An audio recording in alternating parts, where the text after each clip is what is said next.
અને હવે અન્ય સમાચાર વિશે વાત કરવી છે। મનરેગા કૌભાંડમાં મંત્રી બચુ ખાબડે બચાવનામું રજૂ કર્યું છે। પુત્રોની ધરપકડ બાદ બચુ ખાબડે લૂલો બચાવ કર્યો છે। કહ્યું છે કે મારા પુત્રો મનરેગાનું કામ નથી કરતા, મારા પુત્રો માત્ર મટીરિયલ સપ્લાયનું કામ કરે છે। મારા પુત્રોને સામેથી મેં હાજર કર્યા છે।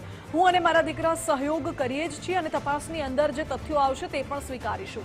જે પણ ન્યાયિક પરિણામ આવે તે સ્વીકારવામાં આવશે। રાજ્ય સરકારે જે નિર્ણય કરશે તેને સ્વીકારીશું તેવું કહ્યું।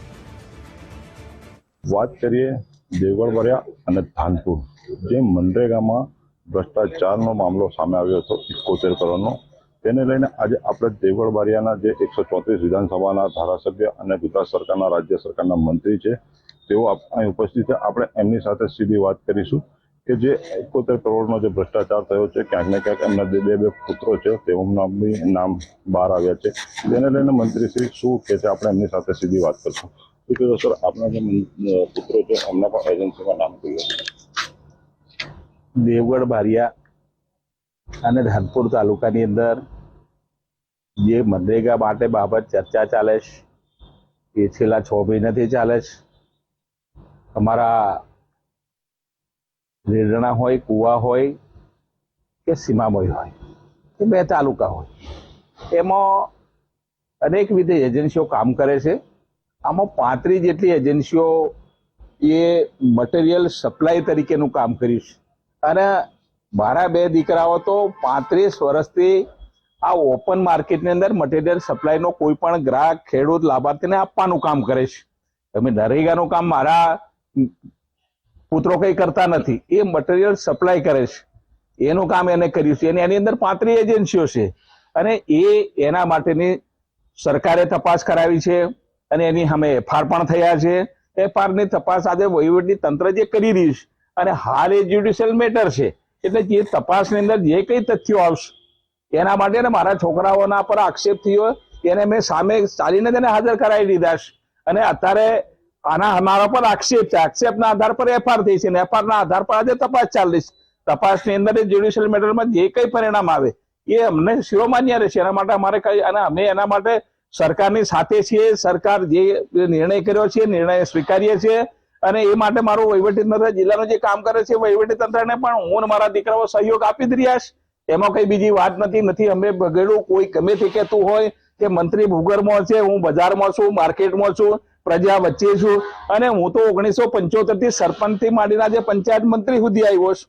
2.5 લાખ મતદારોનો 4 ટર્મથી ધારાસભ્ય ચૂંટાયો છું, ગુજરાતની પ્રજાનું નેતૃત્વ કરું છું અને જો હું ભ્રષ્ટાચારી હોત તો લોકો આટલા વખત મને સરકારના પ્રતિનિધિ તરીકે ગુજરાતમાં હું કામ મોકલતા ભાઈ અને હું ધારાસભ્ય કેવી રીતે ચૂંટાતો હોત? એટલે હું તો લોકો વચ્ચે છીએ, લોકોનું કામ કરું છું। સરકાર સરકારનું કામ કરે, તપાસની એજન્સીઓ કામ કરે છે અને મને પૂરો ભરોસો છે કે એના પર જે કંઈ પરિણામ આવશે એ અમે સ્વીકારવા તૈયાર છે।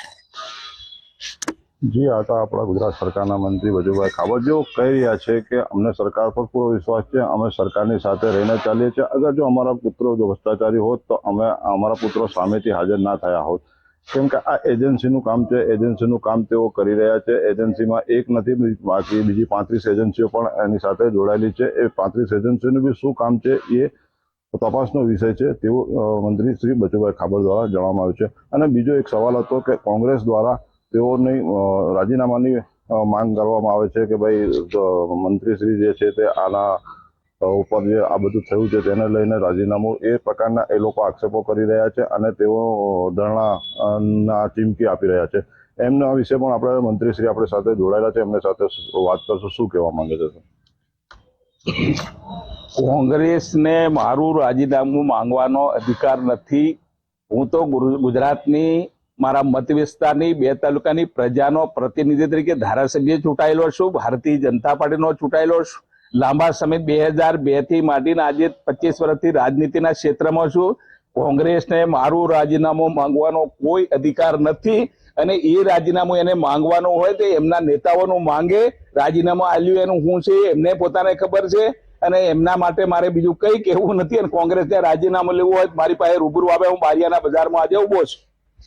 જી, આ હતા કોંગ્રેસ મંત્રી શ્રી બચુભાઈ ખાબડ, જેઓ કહી રહ્યા છે કે હું છેલ્લા વર્ષોથી રાજ્ય સરકાર, ભારત સરકારના મંત્રી તરીકે રહ્યો છું, ધારાસભ્ય તરીકે રહ્યો છું અને જેઓ કામ કરી રહ્યા છે એ કામને લઈને કોંગ્રેસ ક્યાંક ને ક્યાંક તેઓને અડપલા કરતી જ આવી છે. તો તેને લઈને આ મંત્રી સાહેબની જે પ્રતિક્રિયા હતી તે આપણે ગુજરાત ફર્સ્ટના સ્ક્રીન પર જોઈ રહ્યા છો. ઇરફાન મકરાણી, ગુજરાત ફર્સ્ટ, દેવગઢ.